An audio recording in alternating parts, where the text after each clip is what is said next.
PCC boss Mahesh Kumar Goud Congress నేతలకు కొత్త rule pass చేశారు. పార్టీయే సుప్రీం అన్నట్లు ఆయన తీసుకున్న తాజా నిర్ణయం పార్టీ వర్గాల్లో చర్చనీయాంశమవుతోంది. ప్రస్తుతం ఏపీలో కూటమి ప్రభుత్వం అనుసరిస్తున్న విధానాన్ని అమలు చేయాలనుకున్నారో ఇంకేదైనా రాష్ట్రం నుంచి నేర్చుకున్నారో గాని 9 నెలల పాలన తర్వాత ప్రభుత్వానికి పార్టీకి మధ్య సమన్వయం ఉండేలా పీసీసీ చీఫ్ తీసుకున్న తాజా నిర్ణయం హాట్ టాపిక్ గా మారింది. ఇంతకీ కాంగ్రెస్ కొత్త అధ్యక్షుడు తీసుకున్న ఆ సరికొత్త నిర్ణయం ఏంటి? దానిపై కాంగ్రెస్ వర్గాల్లో జరుగుతున్న చర్చ ఏంటో ఇప్పుడు చూద్దాం.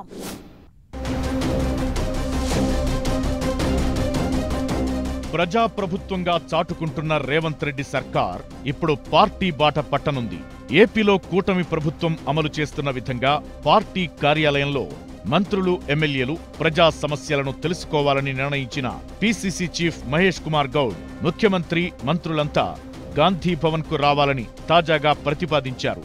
ప్రభుత్వం అంటే సచివాలయం, అసెంబ్లీ, ముఖ్యమంత్రి, మంత్రులే కాదని ప్రభుత్వంలో పార్టీ కూడా ఓ భాగమని చెప్పాలనుకున్న పీసీసీ చీఫ్ నెలకొకసారైనా సీఎం రేవంత్ రెడ్డి గాంధీ భవన్లో అందుబాటులో ఉండాలని కోరుతున్నారు.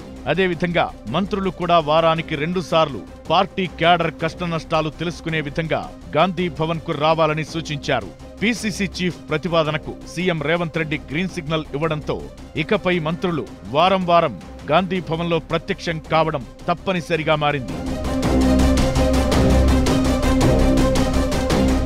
వాస్తవానికి ప్రజాప్రభుత్వంగా తొలి నుంచి చెబుతున్న రేవంత్ రెడ్డి సర్కార్ ప్రమాణ స్వీకారం చేసిన వెంటనే ప్రజాభవన్లో ప్రజా దర్బార్కు శ్రీకారం చుట్టింది. తొలుత ముఖ్యమంత్రి రేవంత్ రెడ్డి, మంత్రులు భట్టి విక్రమార్క, సీతక్క వంటి వారు కొద్ది రోజులు ప్రజల నుంచి వినతులు స్వీకరించారు. ప్రతి మంగళవారం, శుక్రవారం నిర్వహించే ఈ కార్యక్రమ బాధ్యతలను ఆ తరువాత ప్రణాళికా సంఘం ఉపాధ్యక్షుడు జి చిన్నారెడ్డికి అప్పగించారు.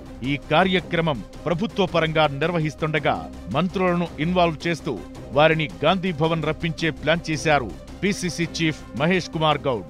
కొద్ది రోజుల క్రితం వరకు ముఖ్యమంత్రి రేవంత్ రెడ్డి పీసీసీ చీఫ్ గా ఉన్నా ఇలాంటి కార్యక్రమం చేపట్టలేదు. కానీ పార్టీలో తన మార్కు చాటుకోవాలనే ప్రయత్నంతో మహేష్ కుమార్ గౌడ్ కొత్త స్కీమ్కు తెరతీశారా అన్న చర్చ జరుగుతోంది.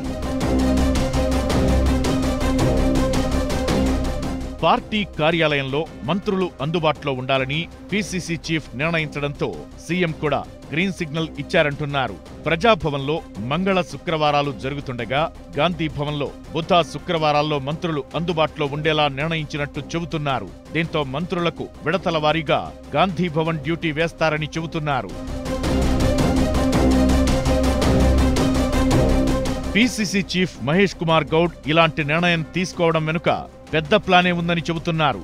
కాంగ్రెస్ పార్టీ 10 ఏళ్లు అధికారంలో కొనసాగాలంటే కార్యకర్తలను ప్రోత్సహించాల్సి ఉందన్న ఆలోచనే ఈ కార్యక్రమానికి ప్రేరణగా చెబుతున్నారు. ఇదే సమయంలో పక్క రాష్ట్రంలో ప్రతిరోజు ప్రజల నుంచి మంత్రులు ఫిర్యాదులు స్వీకరిస్తుండడం కూడా కాంగ్రెస్ అధ్యక్షుణ్ణి ఆకర్షించిందని అంటున్నారు. మరోవైపు రాష్ట్రంలో ఎంఐఎం వంటి చిన్న పార్టీలు సైతం తమ ఎమ్మెల్యేలను పార్టీ కార్యాలయంలో కూర్చోబెట్టి ప్రజా సమస్యలు పరిష్కరిస్తున్నారని, అందువల్లే ఎంఐఎం పార్టీ పాత బస్తీలో పాతుకుపోయిందని ప్రచారముంది. ఇవన్నీ గమనించే రాష్ట్రంలో కాంగ్రెస్ మంత్రులు కూడా పార్టీ కార్యాలయానికి రావాల్సిందిగా పీసీసీ చీఫ్ ప్రతిపాదించారంటున్నారు. ఇక సీఎం కూడా ఓకే చెప్పడంతో వచ్చే వారమే ఈ కార్యక్రమం మొదలయ్యే అవకాశం ఉందంటున్నారు. ఇతర రాష్ట్రాల్లో ప్రాంతీయ పార్టీలు ఈ విధానాన్ని అనుసరిస్తున్నా కాంగ్రెస్ వంటి జాతీయ పార్టీ ఈ కార్యక్రమాన్ని ఎలా నిర్వహిస్తుందనేది ఆసక్తికరంగా మారింది. అసలే కాంగ్రెస్ లో నేతల తాకిడి ఎక్కువ, వారి కోరికలకు అడ్డు అదుపు ఉండే పరిస్థితి లేదంటున్నారు. ఈ పరిస్థితుల్లో మంత్రులను పార్టీ కార్యాలయానికి రప్పించడం ద్వారా కాంగ్రెస్ ను ప్రాంతీయ పార్టీలకు దీటుగా తయారు చేయాలనే ప్లాన్ కనిపిస్తున్నా సీనియర్ నేతల తాకిడి ఎక్కువగా ఉండే కాంగ్రెస్ పార్టీకి ఈ కార్యక్రమం సవాల్గానే చెబుతున్నారు. మరి ఈ సవాల్ను ఆ పార్టీ యంత్రాంగం ఎలా అధిగమిస్తుందనేది చూడాల్సి ఉంటుంది. మొత్తానికి నయా పీసీసీ చీఫ్ స్ట్రాటజీ ఏ మేరకు వర్కౌట్ అవుతుందో చూడాల్సి ఉంది.